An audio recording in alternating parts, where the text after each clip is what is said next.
My name is Craig Fairbrass, and I am Hardcore Hare.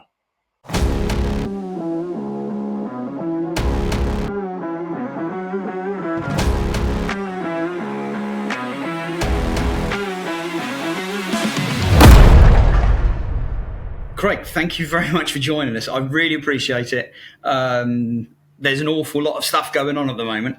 So, realistically, I know because I was there, but how did you become part of this project? How did you become the face of Hardcore Hare?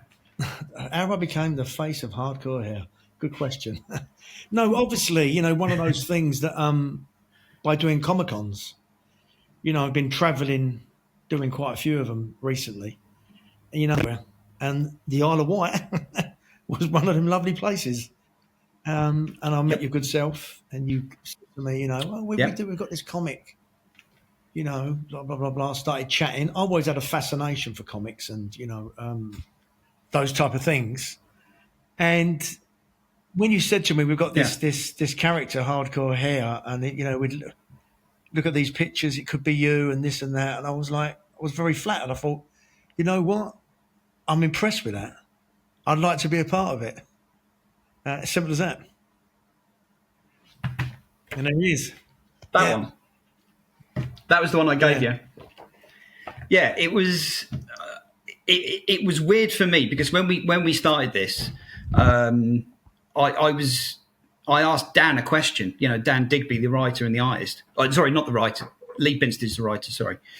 And I said to him, "Who is Hardcore Hare? Who is he?"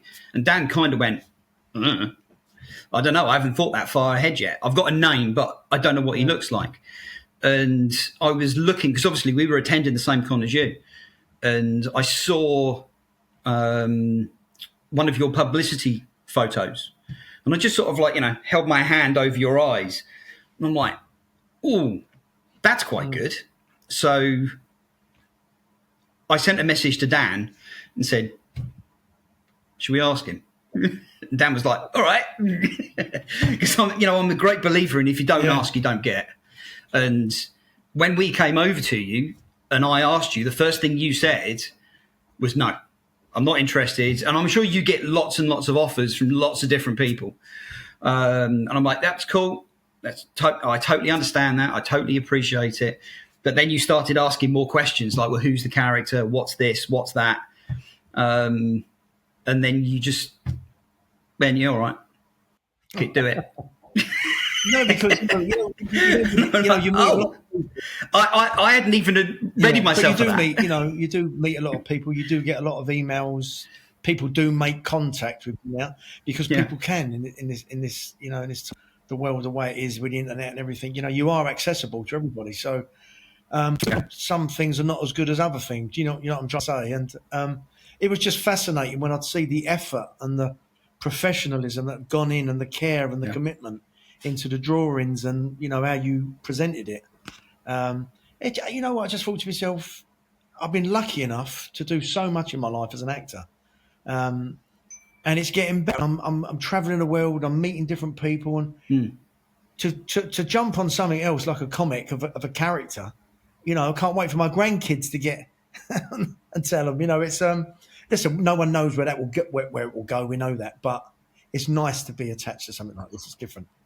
Yeah, it's, when we started it, we didn't know where we wanted it to go. We didn't know. And you've been so generous with allowing us to just get on with it. I've been supplying you with pictures and you're like, yep, cool. Carry on. Now. We're all in. Yeah. If you want to make the movie, we'll quite happily. No, let's do it. So, just for clarity, because I'm going to get asked this all the time, right?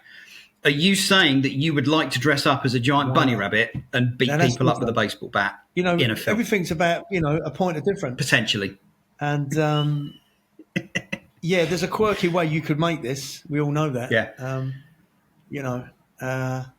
Who knows? Who knows what tomorrow holds? Destiny. Yeah, even down to things, like we're making these. Very good. Things. Yeah. See, we got Hardcore Hare. Right. Oops, as he falls over. See, we got that one. That's the bad guy. He's called Stab. And then we got that one as well. Yeah. So he's Hardcore Bear. So he's a bit bigger. But exactly. Why wouldn't you want to make your own toys? It's great fun. Obviously, you're in one piece. It's opened up a whole new, fan base for you.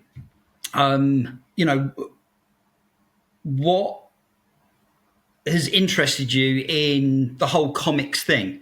As in, can you see the appeal of working on more comic properties? Or I mean, it's you just basically literally out of my control. That's a cool idea. Let's go and do it. Don't get me wrong. The whole comic world is a fascinating, subject. Everything about it is fascinating. And there's a huge market for it now. But, nobody really knows, do they? It's where these things go. I mean, One Piece was just a role. Obviously, I'd love to do more in that world. But, it's never down to you. It's down to you're always a choice. It's a very subjective business. So you never know. I don't know what tomorrow holds. It's one of them things. It's not. It's kind of nice not knowing to a certain degree, because then you can be surprised. We don't know where this is going. So talking more about comics. What franchises? Are you interested in?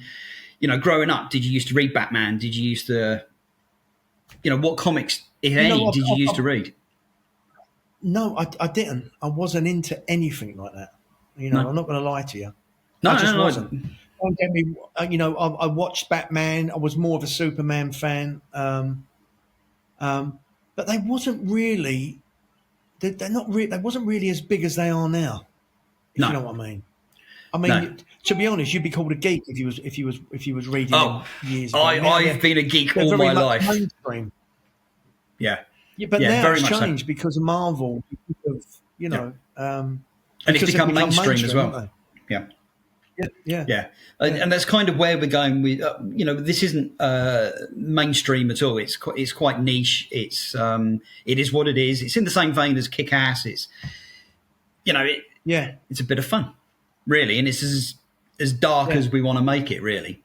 And that is what I'm attracted to. It's the dark side that I'm attracted to. Right. Like anything that's sort of based on the real world as opposed to fantasy. Yeah. I like the Hardcore Hare character because he is a vigilante.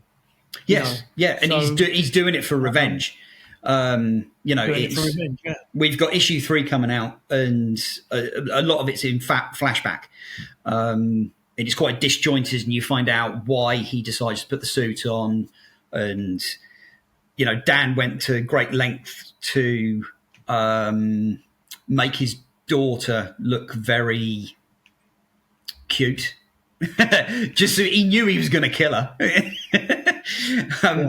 But it's dark sells to a certain degree as well. So what would you... Are you just happy to go along for the ride and us to just carry on? Or, what would you like to see as the character develop into? Anything that you would like him to... Any ideas? I would like him... I would like him to become that Batman-esque, Superman-esque, the Equalizer-esque. You know what I mean? Where he is that man that, is there for people who are in trouble. And takes on the things that certain people, weaker people, can't do. Because he is more real than there's no superpowers. He's just a guy. He's just a normal guy. He just can't feel pain. So he gets shot. He gets beaten up pretty bad in issue 2. But he'll just keep on going until he just can't stop. No. Flying and X-ray visions and things like that. He hasn't got that, but the pain thing's a great thing. So thank you very much. I appreciate that. You're a busy man, so thank you very much. Cheers.